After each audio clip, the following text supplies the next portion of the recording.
This is a Middle-earth philosopher. Middle-earth is a universe plagued by constant conflicts, ranging from divine beings tearing up entire continents and even the entirety of the world itself, to local territory disputes between neighboring communities or even neighbors. Moreover, it's arguable that most of the conflicts in Middle-earth don't even require a Dark Lord to kick it off, really. Take the Third Age, for example, which is littered mostly with ongoing warfare between different human civilizations, as well as conflicts even between other races such as the Dwarves and the Dragons. That said, the one that stands out the most to me, that hits the hardest, and is my favorite, which I do cringe at by the way, of all of Middle-earth's wars is the Misty Mountains War of the Third Age, better known to us as the war between the Dwarves and the orcs. Now, if you're a fan of Tolkien or of this channel, or for that matter any other Lord of the Rings channel, you probably know the gist of it. Thor, the descendant of Durin, returns to Khazad-dûm, now named Moria, and longing for the good old days of Dwarven power when it was named as Khazad-dûm, and is killed by an orc chieftain named Azog in disgrace.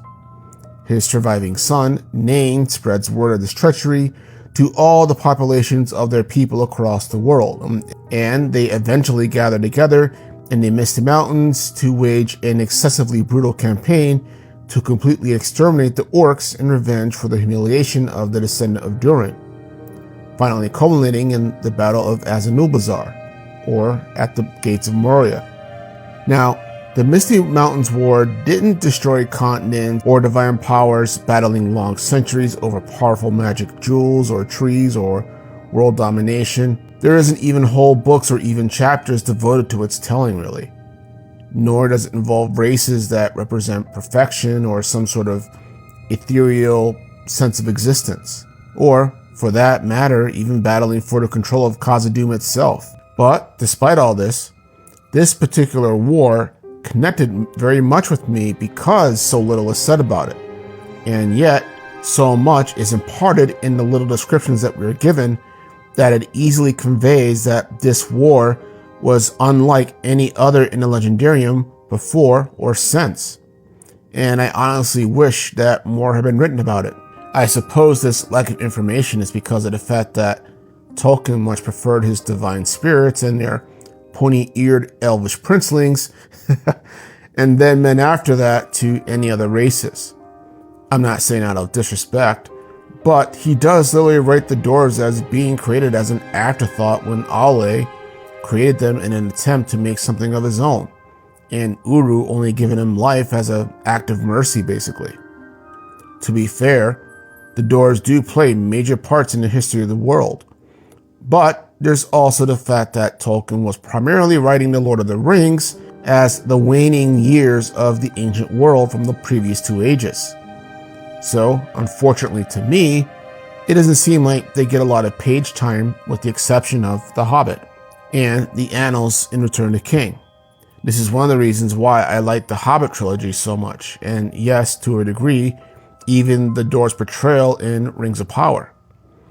It gives the race their long overdue respect as a proud people with accomplishments rivaling and arguably in many ways even exceeding the original children of Iluvatar.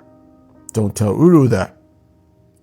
The Misty Mountains War is one of these accomplishments because Tolkien writes that this is the only time where two races were absolutely hell-bent on committing genocide on the other. Middle-earth wars are infamous for their brutality and malice that the enemies can bring upon each other. That war is not a glorious or cool thing is the one aspect that Tolkien always makes extremely clear in his writings, and as well in most of the Peter Jackson movies. If you want to argue the latter, just watch the Mumakil Charge at Return of the King again, and tell me something different. However, none of these events were campaigns of total extermination, even the War of Wrath at the end of the First Age. In contrast, though, the Misty Mountains War was a campaign of complete and total extermination. And what makes it even more disturbing is a fact I mentioned earlier, that again, so little is mentioned about it in detail, with the exception of its beginning and end. It even says in the annals that this was largely because much of it occurred underground or within the mountains themselves. So there was no real carnage to behold for outsiders to bear witness to. Just rumors and perhaps warriors who survived the aftermath or were fleeing from it. Even the carnage of the Gondor Easterling Wars in the Third Age was out in the open for many to see. However, the carnage between the Dwarves and the orcs wasn't. Just something that was rumored in dark halls and distant caves, and from maybe dwarves that you may have come across in its telling. Going back to the Hobbit trilogy for a moment, this is also why my second favorite part of it was Balin's retelling of the conclusion. Like the few passages in the annals, in those short few minutes, I felt that it accurately conveyed not just the brutality of the particular war between the Dwarves and the orcs, but even more so, the intensity of both sides' intention to do extreme violence on the other. Even the prologue sequence at the beginning of Fellowship of the Ring, great as it is, does not convey the level of intense malice that these two have towards each other. And of course, the real-world implications are obvious. Wars of genocide are unconscionable and the worst human tragedy that human beings can do to each other. So, that something like this can happen even in Middle-earth is both disturbing and, in a macabre and odd way for me, kind of fascinating. Probably because it's between two fictional races, and the modern perception of Middle-earth by many fans is that of some sort of idealistic fantasy world on some level.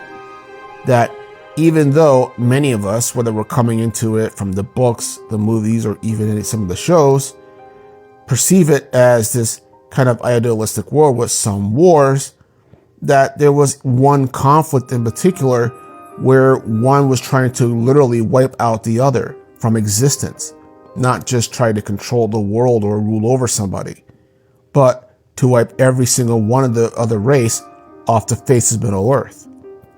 That's extreme, even for Tolkien's writings.